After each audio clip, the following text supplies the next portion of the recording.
Hi friends, welcome to our blogs. ಇವತ್ತಿನ ಒಂದು evening snacks ಬದನೆಕಾಯಿ ಬಜ್ಜಿ. ಅದನ್ನ ಯಾವ ರೀತಿ ಮಾಡೋಣ ಅಂತ ನೋಡೋಣ ಬನ್ನಿ. ಇವಾಗ ನಾನು ಬದನೆಕಾಯಿ ಬಜ್ಜಿ ಮಾಡಲು ಎರಡು ಬದನೆಕಾಯಿನ ತಗೊಂಡಿದ್ದೀನಿ.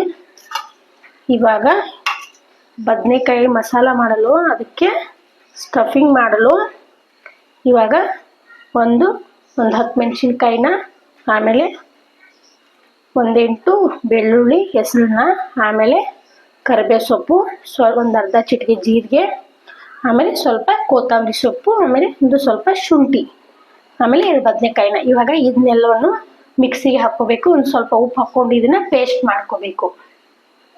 ನಾನಿಲ್ಲಿ 10 ಮೆಣಸಿನ್ಕಾಯಿನ ವಾಶ್ ಮಾಡ್ಕೊಂಡು ಇಟ್ಕೊಂಡಿದ್ದೇನೆ. ಆಮೇಲೆ 8 ಹೆಸರು ಬೆಳ್ಳುಳ್ಳಿನ ಹಾಕ್ಕೊಂಡು, ನಂತರ ಕರಿಬೇವು ಸೊಪ್ಪನ್ನ 1 ಎಲೆನ ಹಾಕ್ಕೊಂಡಿದ್ದೀನಿ, 1 ಗೆರೆನ, ನಂತರ ಒಂದು ಸ್ವಲ್ಪ ಶುಂಠಿ, ನಂತರ ಒಂದು ಸ್ವಲ್ಪ ಕೊತ್ತಂಬರಿ ಸೊಪ್ಪು, ಆಮೇಲೆ ಒಂದು ಅರ್ಧ ಸ್ಪೂನಷ್ಟು ಜೀರಿಗೆ,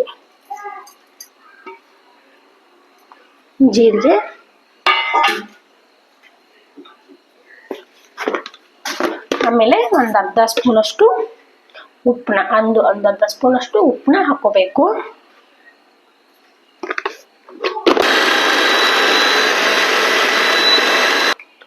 ಪೇಸ್ಟ್ ಥರ ಆಗಿದೆ ನೋಡಿ, ಈ ಥರ ಆಗಿದೆ.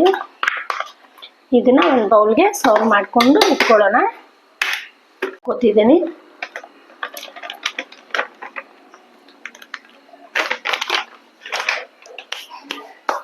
ಇವಾಗ ಅದಕ್ಕೆ ಉಪ್ಪನ್ನ ಹಾಕೊಳ್ಳೋಣ. ಒಂದು ಅರ್ಧ ಸ್ಪೂನಷ್ಟು ಉಪ್ಪು,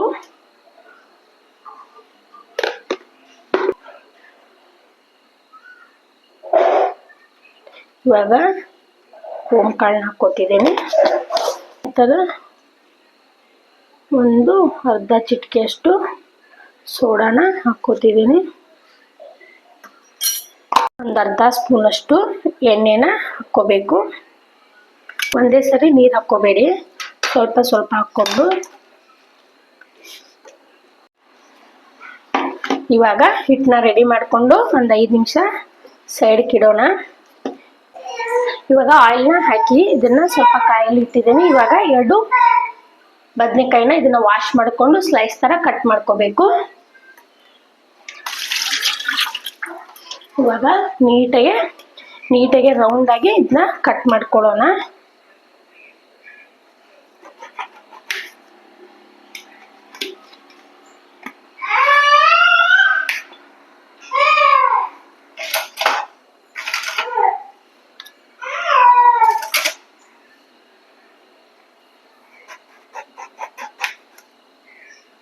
ಈ ತರ ರೌಂಡ್ ಆಗಿ ಕಟ್ ಮಾಡ್ಕೊಳ್ಳೋಣ.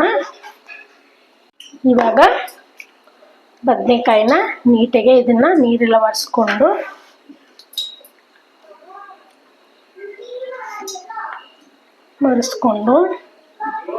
ಇವಾಗ ಇದಕ್ಕೆ ಪೇಸ್ಟ್ ಮಾಡಿದಂತಹ ಮಸಾಲೆನ ಇದರಲ್ಲಿ ಈ ತರ ಹಾಕೋಬೇಕು. ಸ್ವಲ್ಪ ಖಾರವಾಗಿದ್ರೆ ಚೆನ್ನಾಗಿರುತ್ತೆ. ಹಾಗಾಗಿ ನಿಮಗೆ ಖಾರ ನೋಡಿಕೊಂಡು ನೀವು ಖಾರ ಹಾಕೋಬೇಕು. ನಾವು ಸ್ವಲ್ಪ ಜಾಸ್ತಿ ಖಾರ ತಿನ್ನೋದ್ರಿಂದ ನಾನು ಒಂಚೂರು ಜಾಸ್ತಿ ಹಾಕ್ಕೊಂಡಿದ್ದೀನಿ. ನೋಡಿ, ಈ ಥರ ಎರಡನ್ನೂ ಕ್ಲೋಸ್ ಮಾಡಿಕೊಂಡು ಇಟ್ಕೋಬೇಕು. ಮತ್ತು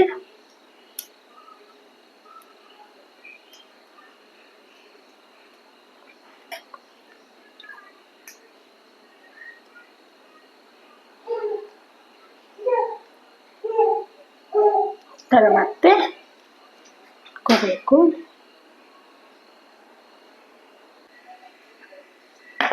ಇವಾಗ ಎಣ್ಣೆ ಕಾದಿದೆ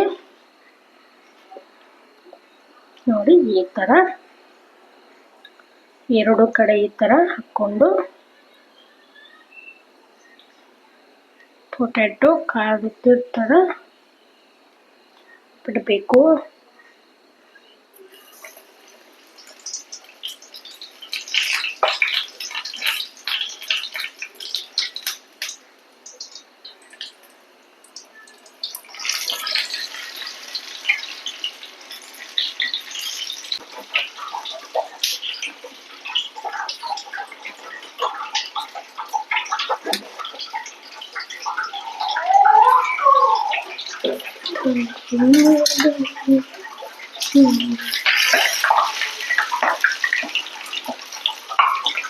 ಇವಾಗ ಇದು ಬ್ರೌನ್ ಆಗಿದೆ. ಇವಾಗ ಇದನ್ನ ತಗೊಂಡ್ಬಿಡೋಣ.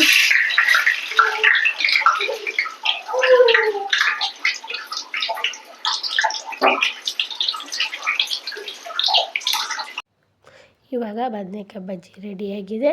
ನೀವು ಒಂದ್ಸರಿ ಟ್ರೈ ಮಾಡಿ ಫ್ಯಾಮ್ಲಿ ಜೊತೆ ಎಂಜಾಯ್ ಮಾಡಿ. Thank you.